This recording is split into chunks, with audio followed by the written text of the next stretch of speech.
欢迎来到新兴消息频道，请订阅频道，所以大家不要错过当天最热门的新闻。我们今天的时事通讯包括以下内容：谭松韵、王凯引领娱乐圈潮流，你准备好为他们心动了吗？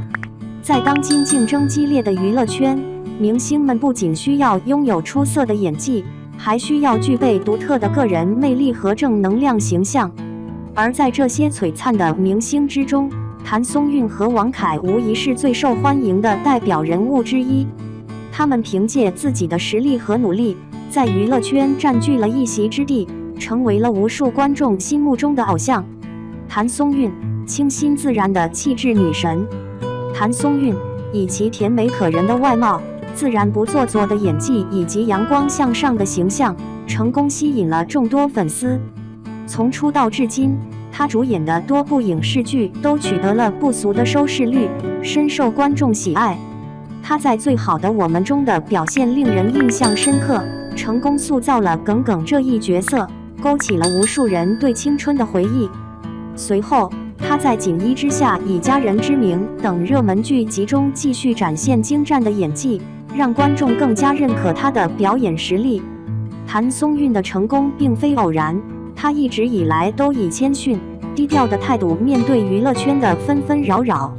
她不仅注重自身演技的提升，还积极参与公益事业，以自身影响力传递正能量。这种努力和坚持，使她不仅成为了优秀的演员，更成为了许多年轻人心目中的榜样。王凯，实力派演员的代表。王凯则是娱乐圈公认的实力派男演员。他凭借着俊朗的外表、深邃的眼神和扎实的演技，成功塑造了多个经典角色，成为了众多观众心目中的男神。王凯因在《伪装者》中饰演的明诚一角而备受瞩目，之后又在《琅琊榜》中饰演靖王萧景琰，展现了其沉稳大气的一面，赢得了观众的高度评价。此后，他主演的《大江大河》《清平乐》等作品，更是证明了他的演技实力，让他在娱乐圈中站稳了脚跟。除了演技精湛，王凯的敬业精神也是令人敬佩的。他对待每一个角色都十分用心，不论是古装剧还是现代剧，他都能精准把握角色的情感和性格特点，带给观众极具感染力的表演。此外，他的低调和稳重也让他在娱乐圈中保持了良好的口碑，成为了众多粉丝追捧的对象。谭松韵与王凯合作引发热潮。谭松韵和王凯虽然在娱乐圈各自发展，但每当两人同框或合作时，总能引发一阵热潮。他们的同台亮相往往能吸引无数网友的关注，成为娱乐圈中的热门话题。无论是在颁奖典礼上的互动，还是在综艺节目中的合作，谭松韵和王凯都展现了极佳的默契和友好关系。这种自然流露的互动，使他们在观众心目中更加亲近，进一步增加了粉丝对他们的喜爱。此外，网友们也纷纷期待两人能够在未来的影视作品中携手合作，碰撞出更多精彩的火花。如果两人能够共同出演一部浪漫爱情剧或者年代大戏，相信必定会成为热议话题，掀起新的收视热潮。谭松韵与王凯的影响力。在娱乐圈，明星们不仅要有才华，更要具备良好的公众形象和影响力。谭松韵和王凯正是凭借着自身的努力和正能量，在粉丝群体中产生了积极的影响。谭松韵以其乐观向上的性格，鼓励无数年轻人勇敢追梦，而王凯则以成熟稳重的形象，成为许多观众心目中的偶像。他们不仅在荧幕上塑造了许多经典角色，在现实生活中也以正能量的形象影响着身边的人。同时，他们的时尚品味也备受关注。无论是日常穿搭还是红毯造型，谭松韵的清新甜美风格和王凯的绅士成熟气质，都成为了许多年轻人模仿和学习的对象。他们的时尚选择往往能引领潮流，成为网友们讨论的焦点。未来可期。随着娱乐圈的发展，明星们需要不断突破自我，才能保持热度和影响力。对于谭松韵和王凯来说，他们已经拥有了坚实的演艺基础和广泛的粉丝基础，未来的发展前景十分值得期待。谭松韵未来或许会尝试更多不同类型的角色，挑战更加复杂的剧情，让观众看到他更多的可能性。而王凯则可能会继续在实力派演员的道路上前行，尝试更多大制作的影视作品，为观众带来更加精彩的表演。无论是各自发展，还是未来的合作，谭松韵和王凯都将继续引领娱乐圈潮流，为观众带来更多惊喜。对于这2位才华横溢的明星，你准备好为他们心动了吗？2. 从书店搬运工到顶流影帝，王凯10年逆袭路，熬过白眼才配得上掌声。2025年初春，北京工人体育馆内万人高呼靖王的声浪几乎掀翻屋顶。聚光灯下，38岁的王凯手握金鹰奖杯，指尖摩挲着奖座上凹凸的纹路，这触感让他想起20年前武汉书店仓库里那本被血渍浸染的演员的自我修养。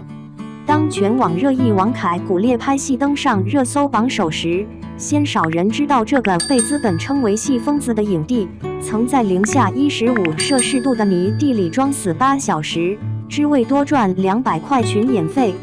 今天，让我们撕开流量光环，看看顶流背后的血泡、谩骂与永不熄灭的微光。2005年深冬，武汉江汉路新华书店仓库的日光灯管滋滋作响。23岁的王凯缩在堆成山的教辅书后，左手虎口被辞海锋利的书脊割开一道口子，血珠顺着5年高考3年模拟的塑封封面滑落。他扯下衬衫下摆草草包扎，继续把一捆捆教材马上推车。仓库主管老张蹲在门口抽烟，眯眼打量这个总偷瞄中戏招生简章的年轻人。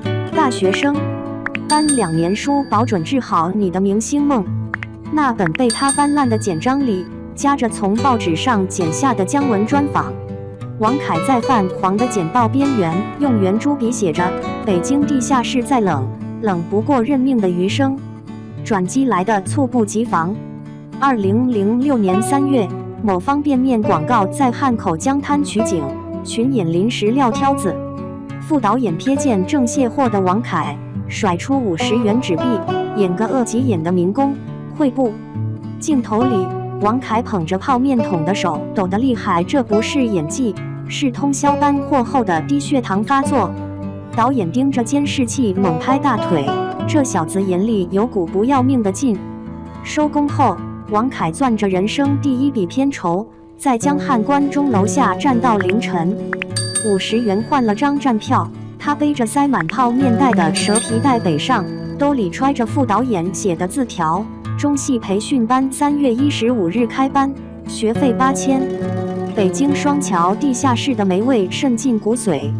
2007年除夕，王凯裹着捡来的军大衣，借着楼道声控登读斯坦尼斯拉夫斯基全集。隔壁情侣摔锅砸碗的动静被他当成情绪爆发训练背景音。为凑学费，他凌晨4点蹬3轮送牛奶，下午当舞替摔得浑身青紫，深夜在酒吧端盘子时偷师歌手的气息控制。有次在怀柔片场演死尸，零下15摄氏度的泥地里躺了8小时，收工时场务扔来200元。导演说：“你这尸体死得特别安详。”他捏着钞票蜷在公交站啃冷馒头，突然对着结霜的玻璃窗练习雷雨台词，把等车的老太太吓得直念阿弥陀佛。2008年丑女无敌选角现场，王凯把哈姆雷特独白练了上百遍，却被要求演俏兰花指的造型师陈家明。制片人指着他的糙汉造型冷笑：“给你3天，减不掉10斤就别进组。”他吞了3天水煮白菜，硬生生把自己饿出尖下巴。剧集爆火后，死娘炮的骂声铺天盖地，最恶毒的私信让他站上18层天台，跳啊！你死了我们放鞭炮。经纪人偷偷收走他所有镜子，观众记住你的戏比记住你的脸强。王凯把自己锁在健身房，200个俯卧撑起步，对着教父录像带练眼神。我要让那些骂声变成掌声。2015年《琅琊榜》开机前夜，王凯套着20斤重的盔甲在横店酒店走廊暴走。凌晨2点给导演孔生发短信，求您再看段戏。